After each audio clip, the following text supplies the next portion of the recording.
नमस्कार दोस्तों, स्वागत है आपका करियर स्पेक्ट्रम के कंप्यूटर अवेयरनेस में। तो हम लोग देखते हैं कि कुछ-कुछ क्वेश्चन ये पहला सीरीज़ है, सीरीज़ का पहला वीडियो है। तो इसमें हम लोग पहला क्वेश्चन देखते हैं कि निम्न में कौन-सा नेटवर्क के भीतर संचार के लिए प्रोटोकॉल नहीं है? तो नेटवर्क के भीतर संचार के लिए जो प्रोटोकॉल नहीं है, सबसे पहले उसका आंसर देखते हैं, उसके बाद देखते हैं क्यों नहीं है। तो सबसे पहले इसका आंसर है एचटीएमएल, ठीक है? ये 3 ऑप्शन बचा, 3 ऑप्शन का चारों का पहले हम लोग डिटेल से देखते हैं। तो सबसे पहले देखते हैं कि टीसीपी/आईपी जो पहला ऑप्शन है, इसका फुल नेम क्या है? तो ट्रांसमिशन कंट्रोल इंटरनेट प्रोटोकॉल। दूसरा जो है हाइपरटेक्स्ट मार्कअप लैंग्वेज। तीसरा है एचटीटीपी हाइपरटेक्स्ट ट्रांसफर प्रोटोकॉल और चौथा है SMTP simple mail transfer protocol. क्या कहता है क्वेश्चन? निम्न में कौन सा नेटवर्क के भीतर संचार के लिए प्रोटोकॉल नहीं है? तो आप देखिए कि हर किसी के लास्ट में अगर फुल नेम निकालेंगे तो प्रोटोकॉल आएगा, आपका इसमें भी आएगा, लेकिन आपका एचटीएमएल जो है इसमें आपका प्रोटोकॉल नहीं आएगा। तो ये एक लैंग्वेज है, ये एक प्रोटोकॉल नहीं है। प्रोटोकॉल का मतलब होता है एक ऐसा समुच्चय जिसमें कि कुछ नियम या लॉ जुड़े हों, जैसे कि एक संचार। देखिए, इंटरनेट नेटवर्किंग में संचार के लिए मुख्य प्रोटोकॉल जो एक नियम का संग्रह होता है। तो इस क्वेश्चन को देख लिया हमने। आगे बढ़ते हैं दूसरे क्वेश्चन की तरफ। दूसरा क्वेश्चन है, निम्न में कौन सी त्रुटि की जांच एक कंपाइलर कर सकता है? तो कंपाइलर कौन सी त्रुटि की जांच कर सकता है? तो इसके बारे में हम लोग देखते हैं कि कौन से। तो देखिए, दो यहाँ एरर दिया हुआ, सिंटैक्स एरर और लॉजिकल एरर। तो यहाँ सिंटैक्स एरर होगा, उसके बारे में भी हम लोग देखते हैं कि सिंटैक्स एरर और लॉजिकल एरर क्या है। देख सकते हैं आप कि सिंटैक्स एरर जब प्रोग्रामिंग भाषा के नियमों को सही तरीके से पालन नहीं किया जाता है तो यह त्रुटि उत्पन्न होती है। तो कौन सी त्रुटि जांच एक कंपाइलर कर सकता है? तो कंपाइलर जो करता है वो प्रोग्रामिंग भाषा के नियम अगर आप ठीक से नहीं लिखते हैं, सिंटैक्स अगर ठीक से नहीं लिखते हैं तरीके से, तो यह त्रुटि उत्पन्न होती है। आप देख सकते हैं कारण क्या-क्या है कि आप सेमीकोलन अगर छोड़ दिए हैं, ब्रैकेट छोड़ दिए हैं, कॉमा छोड़ दिए हैं, तो इस तरह की चीजें उत्पन्न होती है। आप देख सकते हैं कि हेलो वर्ल्ड जो लिखा हुआ है, पाइथन में लिखा हुआ है, ये किसी भी लैंग्वेज में हो सकता है। तो इसमें अगर कोई आप सेमीकोलन वगैरह छोड़ देते हैं तो ये सिंटैक्स एरर आता है।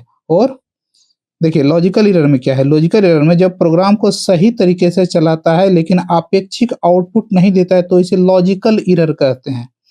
इसका मतलब क्या हुआ कि आपने जो लिखा है वो कोड सही नहीं लिखा है। कोड तो आपका रन कर गया, कुछ आउटपुट भी दे रहा है, आपका प्रोग्राम चल रहा है, लेकिन गलत एल्गोरिदम, गलत गणना या गलत लॉजिक, यानी कि आपको जो आउटपुट चाहिए 1 + 1 2 चाहिए तो 1 + 1 2 नहीं आ रहा है आपका। 2 + 2 4 चाहिए तो 2 + 2 4 नहीं आ रहा है, कुछ और आंसर आ रहा है। तो इस तरह के एरर को लॉजिकल एरर कहते हैं। और सिंटैक्स एरर तो बता ही दिया कि जो वो प्रोग्राम चलेगा ही नहीं, उसमें कुछ त्रुटि बता देगा। तो आप दोनों चीजें समझ गए। अगले क्वेश्चन की तरफ हम लोग बढ़ते हैं। तो अगला क्वेश्चन है, किस नेटवर्क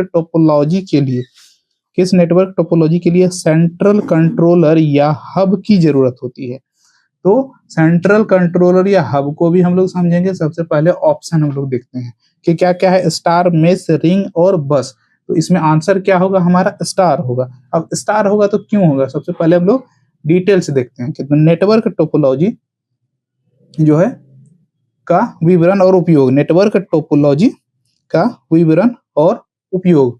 तो उसमें हम लोग देखते हैं कि स्टार टोपोलॉजी क्या है। स्टार टोपोलॉजी जो है, इस टोपोलॉजी में सभी डिवाइस एक केंद्रीय हब या स्विच से जुड़े होते हैं। यह सबसे अधिक प्रयुक्त नेटवर्क टोपोलॉजी, सबसे अधिक यूज करने वाला नेटवर्क टोपोलॉजी। और मेश टोपोलॉजी की बात करें तो इसमें प्रत्येक डिवाइस अन्य डिवाइस से जुड़ा होता है, जिससे डेटा ट्रांसमिशन के कई रास्ते उपलब्ध होते हैं। ये मेश हो गए, ठीक है।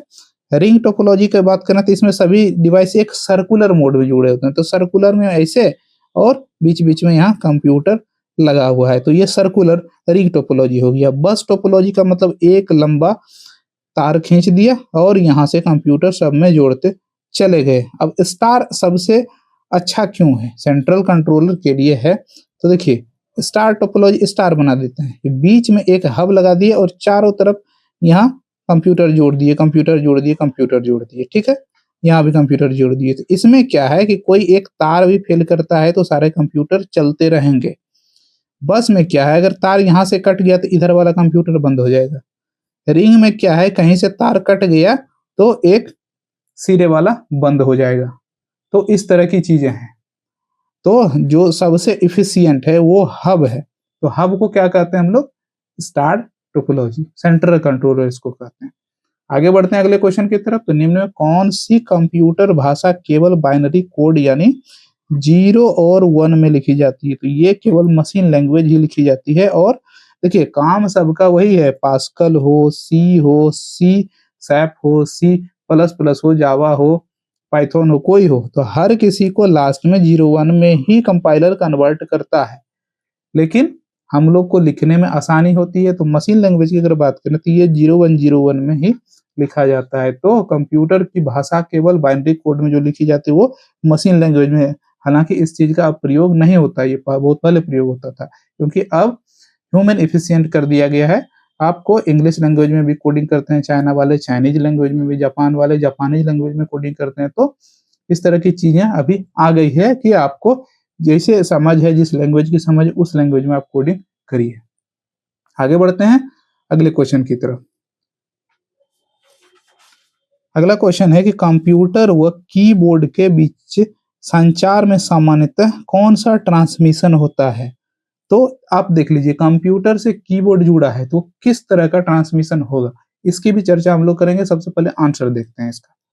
तो आंसर है सिंप्लेक्स। अब सिंप्लेक्स क्या है, फुल ड्यूप्लेक्स क्या है, हाफ ड्यूप्लेक्स क्या है और ऑटोमेटिक क्या है, इसको हम लोग बारी बारी से देखेंगे। आप देख लीजिए, सबसे पहले हम लोग सिंप्लेक्स की चर्चा करते हैं।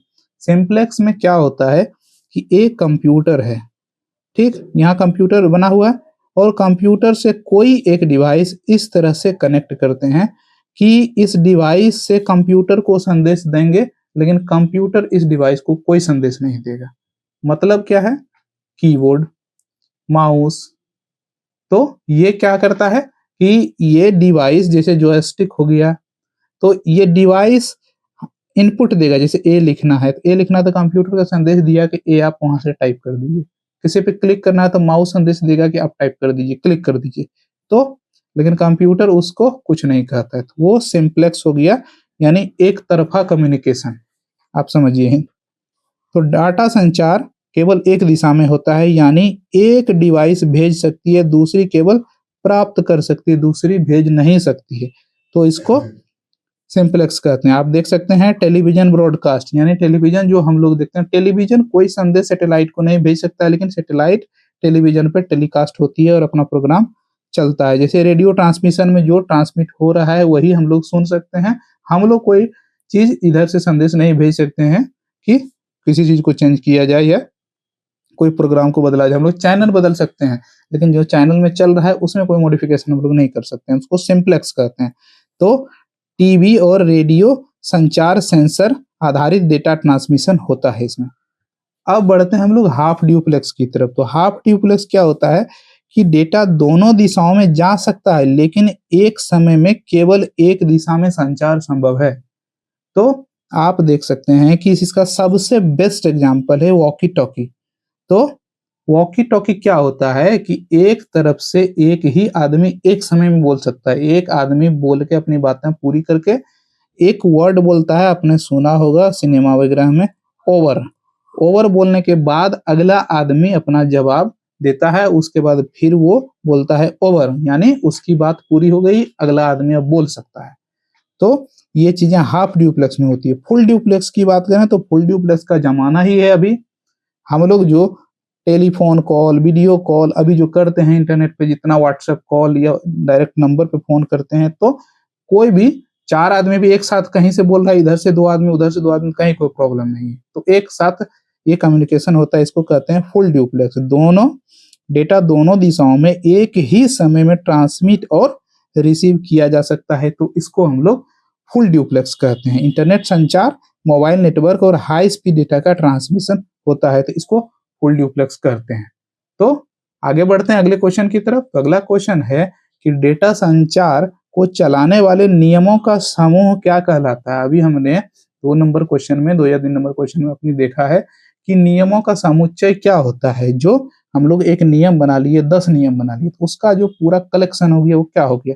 तो वो जो नियमों का संचार है, कलेक्शन है, उसको कहते हैं हम लोग प्रोटोकॉल। तो प्रोटोकॉल कहते हैं, इसका हम लोग डिटेल्स देखते हैं। देखिए, प्रोटोकॉल, स्टैंडर्ड, आरएफसी और सर्वर, सबको हम लोग एक डिटेल से देखते हैं। प्रोटोकॉल का मतलब है कि नेटवर्क में डेटा संचार के नियमों और प्रक्रियाओं का एक सेट जो डिवाइस के बीच संचार को सक्षम बनाता है। और उदाहरण इसका जैसे है HTTP, TCP, IP, FTP, file transfer protocol. Standard की बात करें तो तकनीकी दिशा निर्देश जो हार्डवेयर और सॉफ्टवेयर सिस्टम को समान रूप से कार्य करने की अनुमति देती हैं। ठीक है, आप देख सकते हैं ANSI, ISO और IEEE 802। तो इस तरह की चीजें इसमें होती है। RFC की बात करें, रिक्वेस्ट फॉर कमेंट्स। ठीक है, इंटरनेट संबंधी टेक्नोलॉजी प्रोटोकॉल स्टैंडर्ड आधिकारिक दस्तावेज जिसे IETF द्वारा प्रकाशित किया जाता है। उदाहरण है क्या, RFC 791 जो IP के थ्रू काम करता है और RFC 2616 HTTP के थ्रू काम करता है। ये अगला है सर्वर। सर्वर तो आप लोगों ने सुना होगा। सर्वर क्या होता है, ये बैक एंड होता है, यानी कि हम लोग जैसे वेबसाइट बनाते हैं या कोई चीज बनाते हैं, इतना ई-कॉमर्स का वेबसाइट हम लोग देखते हैं कि फ्लिपकार्ट पे इतना सारा चीज, तो फ्लिपकार्ट का जो डेटा दिखता है या मोबाइल एप्लीकेशन में हम लोग सारी चीजें देखती हैं, वीडियो, फोटो, तो वो कहाँ स्टोर होता है, वो सर्वर में स्टोर होता है। सर्वर कहाँ रहता है, तो सर्वर कोई किसी का कोई निजी भी बना सकता है, और जो बड़ी बड़ी कंपनियां हैं जैसे अमेजन है, माइक्रोसॉफ्ट है, ये सब सर्वर की काम करती है। गूगल क्लाउड है, ये लोग सर्वर देती है और उसके किराए लेती है। आप अपना वेबसाइट बनाएंगे तो आप किराए पे सर्वर ले सकते हैं, अपना मंथली उसका जो भी पैसा है उसको दे के आप अपना वेबसाइट चला सकते हैं। अपने वेबसाइट में जो भी वीडियो डालिए, ऑडियो डालिए, फोटो डालिए, वो सारा आपका वेबसाइट पर दिखेगा। किराया बंद तो फोटो दिखना बंद हो जाएगा। तो एक कंप्यूटर सॉफ्टवेयर जो नेटवर्क या अन्य दस्तावेज क्लाइंट की सेवाएं प्रदान करता है, जैसे वेब सर्वर और डेटाबेस सर्वर, ईमेल सर्वर इत्यादि। अगला क्वेश्चन हम लोग देखते हैं कि कौन सी SQL कमांड का इस्तेमाल बनी हुई टेबल का ढांचा बदलने के लिए किया जाता है, यानी मॉडिफिकेशन करने के लिए। तो आपके पास ऑप्शन है, अपडेट है, अल्टर है, ड्रॉप है और टर्नकेट है। तो दो ऑप्शन तो डायरेक्ट गायब हो जाएगा आपका, ड्रॉप और टर्नकेट। टर्नकेट का मतलब उसको हटाना, ड्रॉप का मतलब ही हटाना, अपडेट का मतलब मॉडिफिकेशन होता है और अल्टर का मतलब भी मॉडिफिकेशन होता है। अभी हम लोग समझेंगे कि यहाँ जो अभी हम लोग देखेंगे कि अपडेट और अल्टर में क्या डिफरेंस है। तो अपडेट इसका देखिए, इसका तो आंसर आपका अल्टर होगा, अल्टर इसका आंसर हो गया। तो इसका हम लोग डिटेल्स देखते हैं कि देखिए अपडेट क्या है, कि डेटाबेस में मौजूद डेटा को संशोधित करने के लिए उपयोग किया जाता है। यानी कोई अगर राहुल लिखा है तो राहुल में कुछ गड़बड़ी हो गया है, RAHUL RAHOOL आपको लिखना है, तो वो डेटा को अपडेट करता है। आप ढांचा बदलने की बात कर रहे हैं, यानी टेबल में हो सकता है एक रो आपने बढ़ा दिया, एक कॉलम कम कर दिया, तो इस तरह की चीजें जो होती है वो अल्टर से की जाती है। यानी टेबल की संरचना आप देख सकते हैं कि स्ट्रक्चर बदलने के लिए उपयोग किया जाता है, जैसे नया कलम कॉलम जोड़ना, हटाना या संशोधित करना। तो इस तरह का जो सिंटैक्स बनता है वो अल्टर से बनता है। आप एड कॉलम, एज, इंट, इस तरह की चीजें कर सकती हैं। ड्रॉप की बात अगला हम ऑप्शन की करते हैं, तीसरे नंबर ऑप्शन की। तो पूरी टेबल, डेटाबेस या अन्य ऑब्जेक्ट को अस्थायी रूप से हटाने के लिए उपयोग किया जाता है। यानी ड्रॉप टेबल, कस्टमर का टेबल गायब, खत्म, यानी पूरी टेबल डिलीट करने के लिए ड्रॉप कमांड। और टर्नकेट को क्यों यूज करते हैं, अभी देखते हैं। टर्नकेट भी हटाने के लिए, रिकॉर्ड हटाने के लिए यूज होता है। तो देखिए, टेबल के सभी रिकॉर्ड्स को हटाने के लिए उपयोग होता है, लेकिन टेबल की संरचना बरकरार रहती है। यानी टेबल में जो डाटा है सारा डिलीट हो जाएगा, लेकिन टेबल खड़ा रहेगा। ड्रॉप क्या होगा, ड्रॉप डेटा के साथ टेबल को भी गायब कर देगा, लेकिन टर्नकेट टेबल को रखेगा और सिर्फ डेटा गायब करेगा। तो यही अंतर है ड्रॉप और टर्नकेट, अपडेट और अल्टर। तो आपने देखा कि अपडेट में अगर हम लोग करेंगे तो हम लोग डेटा में कुछ मॉडिफिकेशन कर सकते हैं। अल्टर अगर करेंगे हम लोग तो अल्टर में हम लोग ढांचा बदल सकते हैं, रो की संख्या बढ़ा सकते हैं, कॉलम की संख्या घटा बढ़ा सकते हैं, उसमें कुछ ढांचागत परिवर्तन कर सकते हैं। तो आपने सारा कुछ समझ लिया। अगले क्वेश्चन की तरफ हम लोग बढ़ते हैं। अगला क्वेश्चन है कि निम्न में कौन सा प्रोटोकॉल इंटरनेट रिमोट लॉगिन के लिए इस्तेमाल किया जाता है। रिमोट लॉगिन का मतलब समझिए कि आप यहाँ बैठे हैं, आप दिल्ली वाला कंप्यूटर चलाना चाहते हैं, दिल्ली में आपका एक वेब कैमरा लगा है, तो वहाँ आपका घर में लगा है कैमरा, आप यहाँ से उसको एक्सेस करना चाहते हैं तो इसको रिमोट लॉगिन कहते हैं, यानी आप दूर से किसी चीज को एक्सेस कर ले सकते हैं। तो इसको हम लोग देखते हैं कि इसमें देखिए क्या है, ऑप्शन एफटीपी है, यूडीपी है, टेलनेट है और रार्प है। तो हमारा आंसर जो होगा ये टेलनेट होगा। अभी टेलनेट क्यों आंसर होगा इसको भी हम लोग हर ऑप्शन को एक एक से देखते हैं।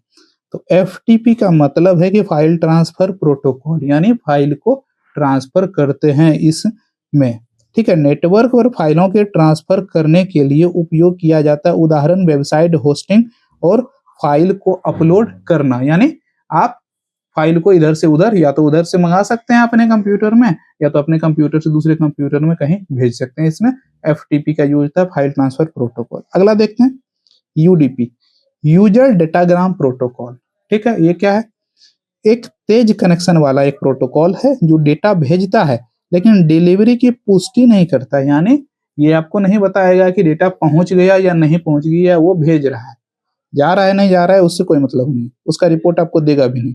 तो इसमें क्या होता है कि वीडियो स्ट्रीमिंग, तो वीडियो स्ट्रीमिंग तो होते रहता है, आपका इंटरनेट कमजोर है, आपका नहीं चल रहा है, आपका कंप्यूटर बंद हो गया नहीं चल रहा है, लेकिन डेटा स्ट्रीम हो रहा है। आपने एक छोटा सा एग्जांपल ले लीजिए कि यूट्यूब पे लाइव वीडियो दिखाते हैं, तो किसी यूजर का अगर कोई यूजर देखना बंद कर दे तो ठीक है, आपने देखते हैं व्यूअर्स की संख्या उसमें 5000 आ रही है, 5000 से 4000 हो रही है, आपका बंद थोड़ी हो जाएगा।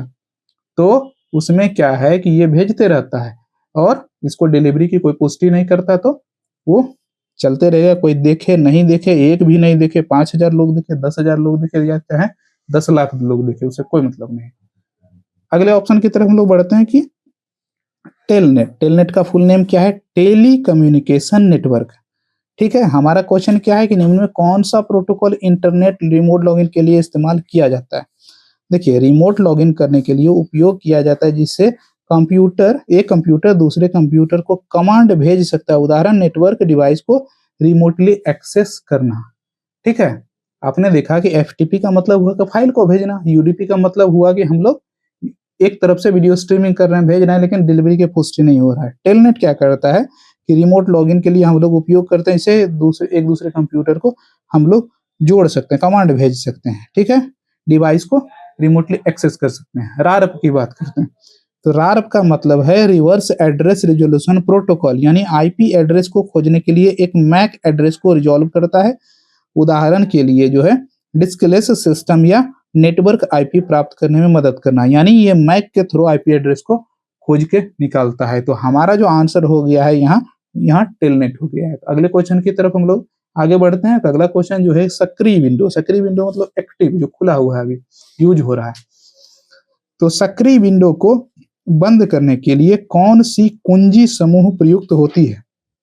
तो सक्रिय विंडो यानी कि कोई आपका एमएस वर्ड मान लीजिए खुला है, तो उसको बंद करने के लिए कौन सी कुंजी दबाएंगे तो ये वो चीजें बंद हो जाएगी। तो देखिए, आप कहेंगे कि कोने में एक क्रॉस का बटन है, उसको हम लोग माउस से कर देंगे तो वो बंद हो जाएगा, ठीक है। लेकिन उसकी बात यहाँ नहीं हो रही है, यहाँ शॉर्टकट की बात हो रही है। तो शॉर्टकट के बाद में हम लोग देखेंगे कि अल्ट F4 पे एक्टिव विंडो बंद हो जाता है। तो चौथा नंबर आंसर आपका सही होगा। तो इसका हम लोग डिटेल से देखते हैं कुछ शॉर्टकट। कंट्रोल F का मतलब, सीधा F का मतलब फाइंड होता है, तो फाइंड खोजें।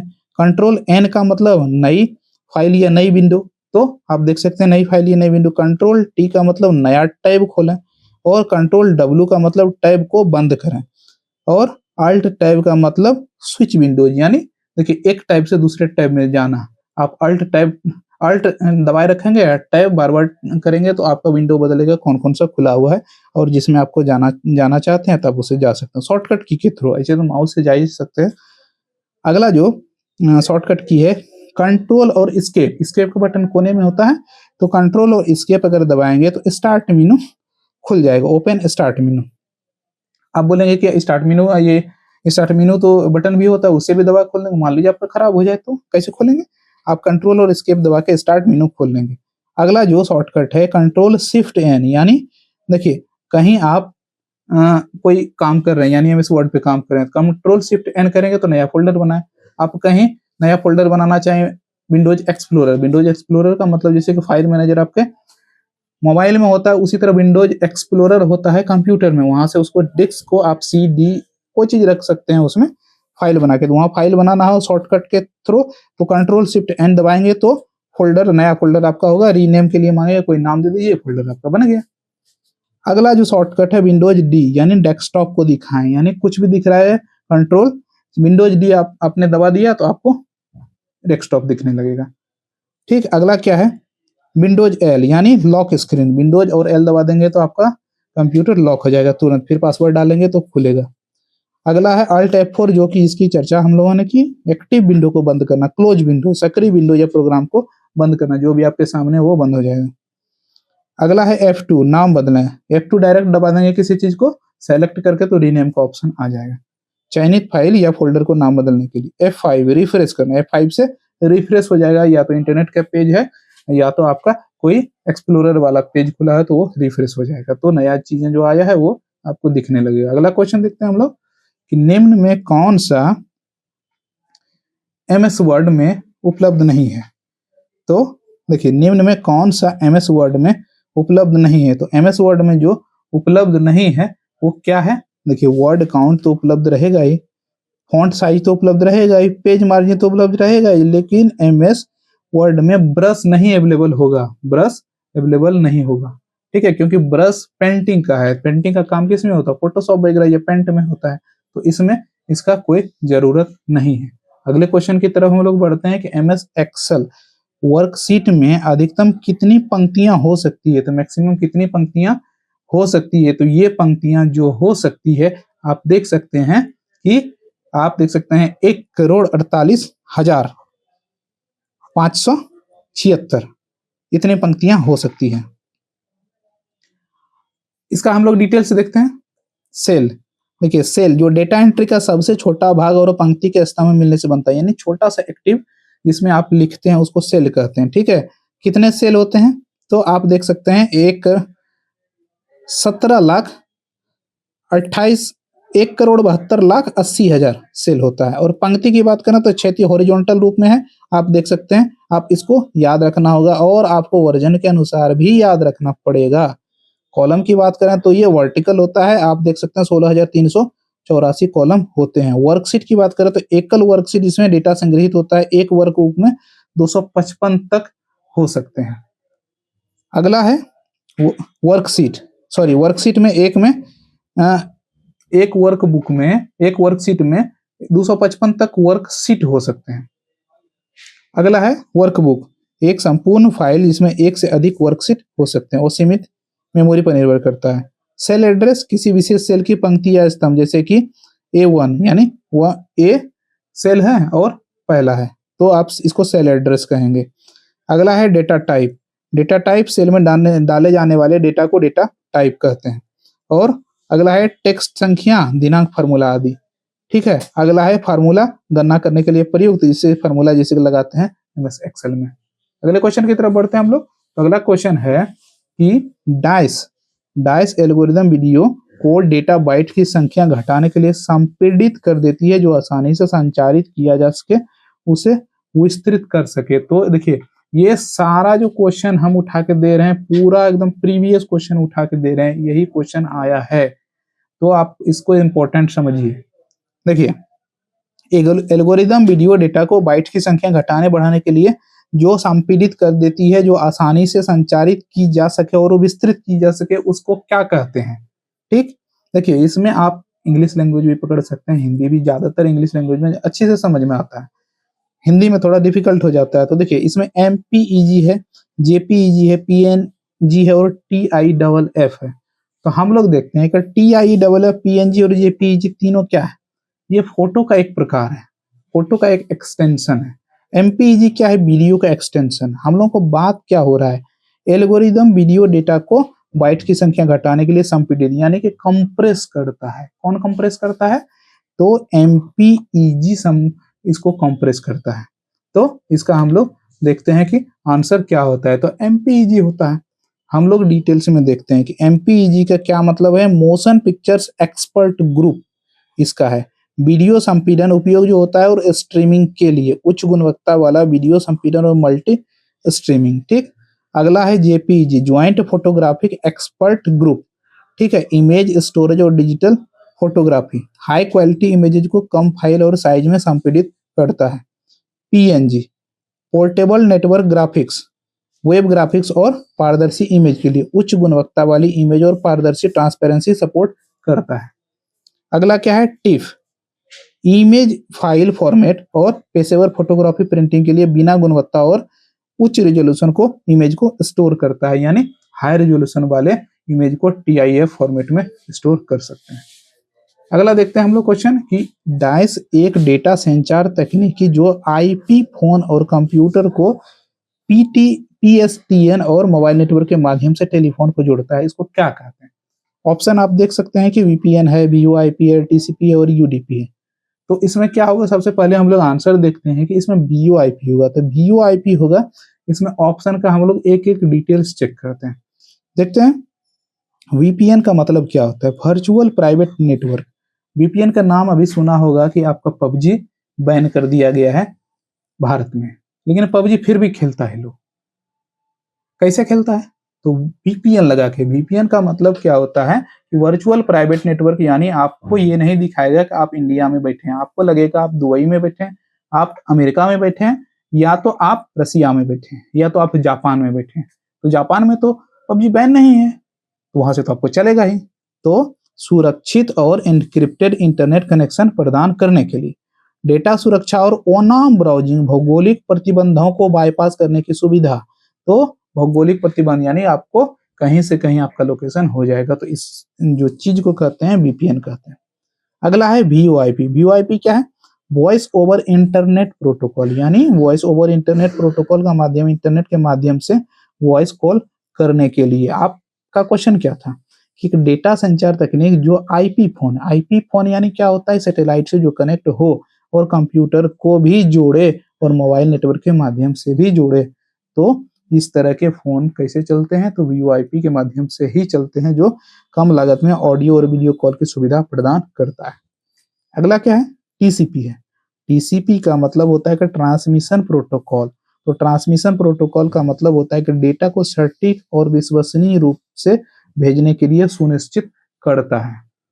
अगला देखते हैं, लास्ट वाला जो ऑप्शन है यूडीपी है। यूडीपी का मतलब होता है यूजर डेटाग्राम प्रोटोकॉल, यानी लाइव स्ट्रीमिंग और ऑनलाइन गेमिंग और रियल टाइम डेटा ट्रांसफर करने के लिए जो यूज होता है उसका यूडीपी का यूज होता है, यानी तेज डेटा ट्रांसफर, लेकिन कोई त्रुटि या सुधार उसमें नहीं हो सकती है।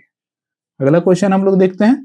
तो अगला क्वेश्चन है कि डाइस एक टर्मिनल है जिसका उपयोग अपना मेमोरी, प्रोसेसर और फर्मवेयर होता है, जो कुछ कार्य स्वतंत्र रूप से कर सकता है। तो स्वतंत्र रूप से कौन कर सकता है? डम्ब का मतलब क्या होता है? गूंगा होता है। जो डम्ब टर्मिनल ही डम्ब है तो वो कैसे काम करेगा स्वतंत्र रूप से? तो इंटेलिजेंट टर्मिनल, तो नाम ऐसे ही दिए गए हैं कार्य के अनुसार, तो सीधे सी बात है इसका इंटेलिजेंट टर्मिनल होगा। इसका आंसर हो गया।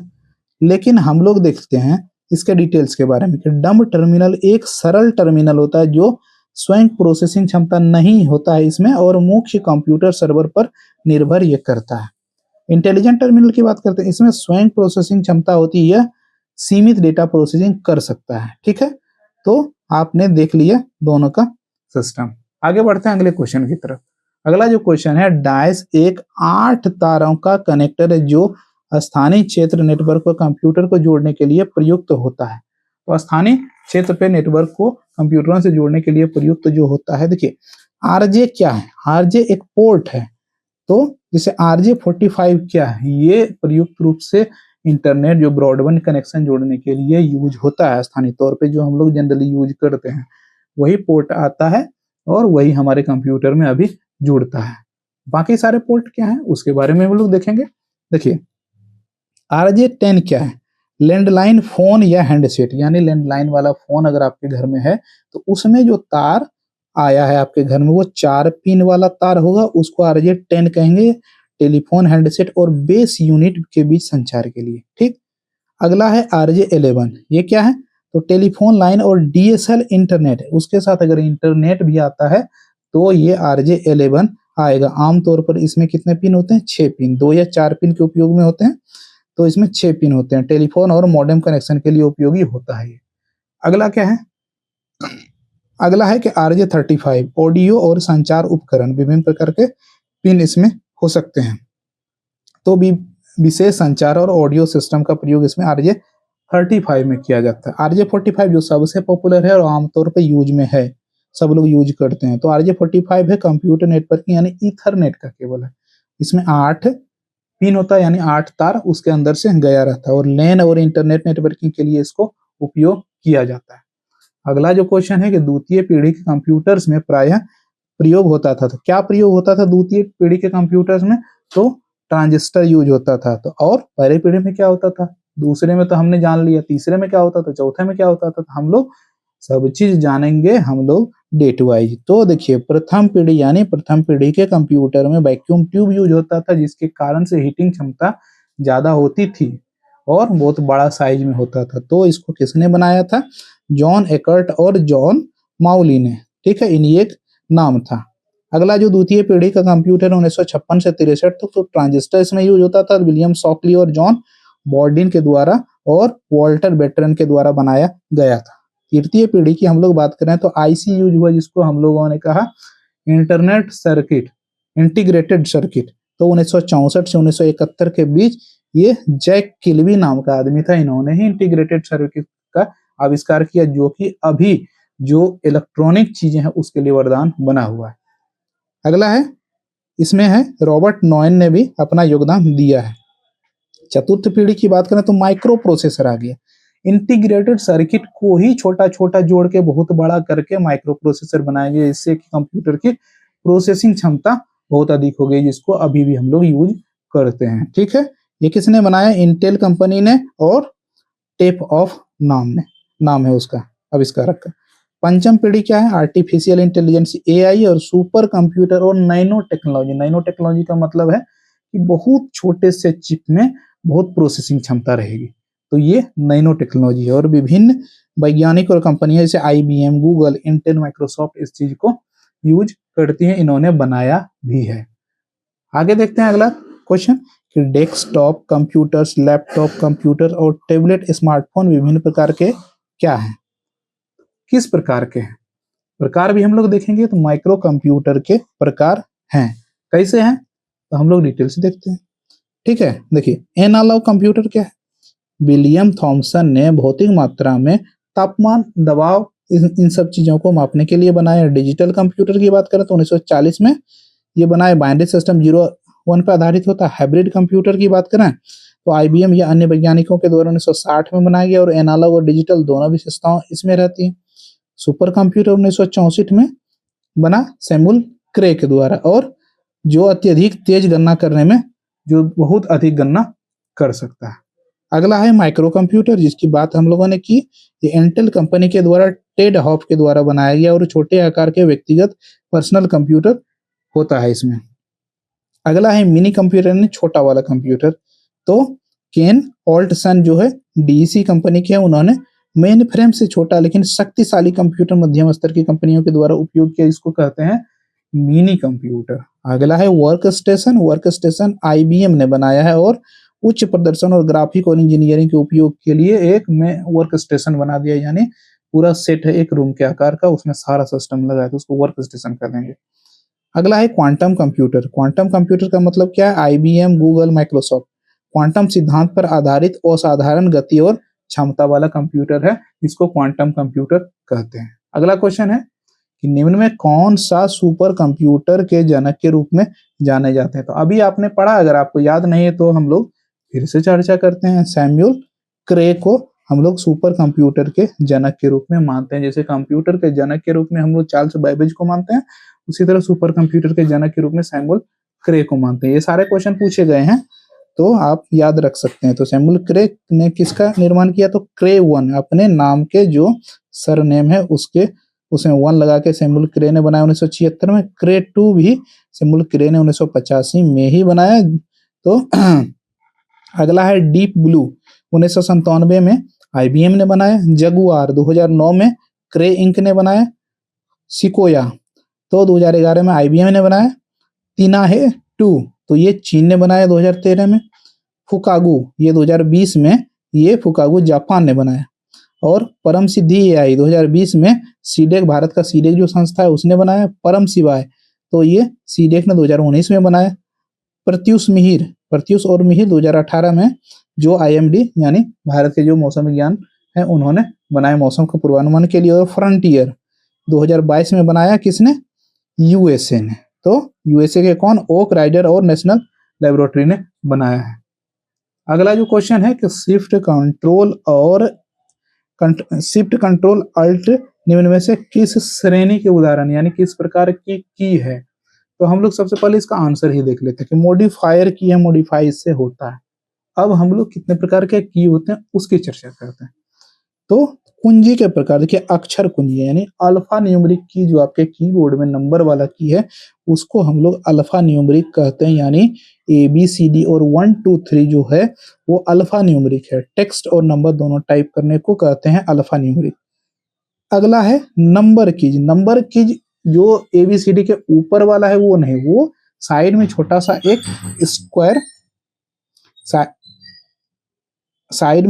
एक स्क्वायर पैनल बना होता है। तो उस पैनल में जो नंबर लिखा उसको नंबर की कहते हैं। अगला क्या है? फंक्शन की। F1 से F12 तक सबसे ऊपर में आपके कीबोर्ड में जो दिया है उसको फंक्शन की कहते हैं। नियंत्रण कुंजियां यानी कंट्रोल की, कंट्रोल अल्ट और शिफ्ट को, ठीक है। तो आप कहेंगे कि आपने आंसर में मॉडिफायर दिया, तो मॉडिफायर भी इसको कह सकते हैं, इसको कंट्रोल की भी कह सकते हैं। आगे देखते हैं हम लोग कि नेविगेशन क्या है? यानी ऊपर नीचे बाएं दाएं जो जाने वाले की उसको नेविगेशन की कहते हैं। अगला है स्पेस और संपादन यानी बैक स्पेस, डिलीट और इंटर, ये की जो है ये हम लोग को एडिटिंग की कहलाती है। विशेष कुंजियां यानी स्पेशल की क्या है? जो एस्केप है, टैब है, कैप्स लॉक है, तो इसको स्पेशल कीज कहते हैं। अगला जो है प्रिंट स्क्रीन की, यानी देखिए प्रिंट स्क्रीन और SYSRQ स्क्रीन शॉट लेने के लिए, अगर आप जो काम कर रहे हैं उसका स्क्रीन शॉट लेंगे तो डायरेक्ट वो वाला की दबाइए, स्क्रीन शॉट आपका हो जाएगा। अगला है विंडोज की, तो विंडोज की को स्टार्ट मेनू खोलने के लिए। संयोजन की, तो संयोजन कुंजियां जो होता है कंट्रोल C और कंट्रोल V और अल्ट टैब के लिए यूज होता है। अल्ट टैब को मिला के ये संयोजन यानी कॉम्बिनेशन की इसको कहते हैं। ये चीजें याद रखिएगा। आगे बढ़ते हैं अगले क्वेश्चन की तरफ, अंतिम क्वेश्चन की तरफ। तो अस्थायी रूप से संग्रहित डेटा के लिए उपयोग किए जाने वाले शब्द क्या हैं? तो इस शब्द को क्या कहते हैं? तो इस शब्द को कहते हैं हम लोग कैच डाटा। कैच डाटा क्यों कहते हैं इसके बारे में हम लोग जानेंगे। देखिए मिसलेनियस डेटा का क्या मतलब है कि यह विभिन्न प्रकार के अस्थायी यानी सब प्रकार का जो कलेक्शन है डेटा का उसको हम लोग कहते हैं मिसलेनियस डेटा। कैच डेटा क्या है? तो कैच डेटा ये है कि यह डेटा अस्थायी रूप से उपयोग किया जाता है ताकि जो तेजी से एक्सेस किया जा सके। यानी देखिए कैच डाटा कैच मेमोरी में स्टोर होता है, जो कि आप कोई ब्राउजर खोलेंगे तो उसका कैच डाटा वहां स्टोर होगा। यूजर नेम पासवर्ड भी स्टोर होता है, यहीं से हैकर्स चुराते हैं आपके यूजर नेम और पासवर्ड। तो ये कैश मेमोरी है। अगला है पिक डेटा। यह आमतौर पर चयनित डाटा या विशेष रूप से प्रोसेसिंग के लिए उपयोग किए जाने वाले डेटा होता है और इसका उपयोग डेटा प्रोसेसिंग और विश्लेषण में किया जाता है। अगला है टेम्पो डेटा। यह अस्थायी डेटा होता है, यह कुछ समय के लिए उपयोग किया जाता है जो बाद में हटा दिया जाता है, जिसे टेम्पररी डेटा भी कहते हैं। यानी हम लोग जैसे कि विंडोज प्लस R रन खोलते हैं उसमें % से जो खोलते हैं उसको टेम्प डेटा कहते हैं, यानी टेम्पररी डेटा कहते हैं।